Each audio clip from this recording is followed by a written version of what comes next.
સાબરકાંઠામાં એક મોટી ઘટના સામે આવી છે। સાબર ડેરીમાં ભાવફેર મુદ્દે પશુપાલકોએ વિરોધ પ્રદર્શન કર્યું છે। હજારોની સંખ્યામાં ઉમટેલા ખેડૂતો અને પશુપાલકોએ હંગામો મચાવ્યો હતો। પશુપાલકોએ હિંમતનગર તલોદ વચ્ચેનો મુખ્ય માર્ગ બંધ કર્યો હતો।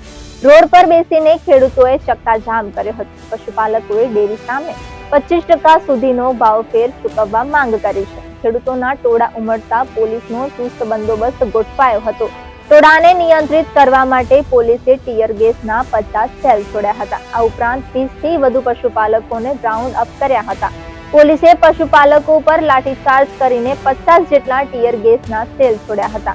આ અથડામણમાં પોલીસના 4 કર્મચારીઓને ઈજા પહોંચી હતી। આ ઉપરાંત 8 જેટલા લોકોને નાની મોટી ઈજા પહોંચી હતી। પશુપાલકોએ હિંમતનગર અને તલોદ માર્ગ પર ચક્કાજામ કર્યો હતો। પશુપાલકોએ બંધ કરેલા મુખ્ય માર્ગો ખુલ્લા કરવામાં આવ્યા છે। પશુપાલકોનો મુખ્ય રોષ સાબર ડેરી નિયામક મંડળ સામે છે, જો દૂધના ભાવફેરમાં 20 થી 25% જેટલો વધારો ચૂકવવાની માંગ કરી રહ્યા છે।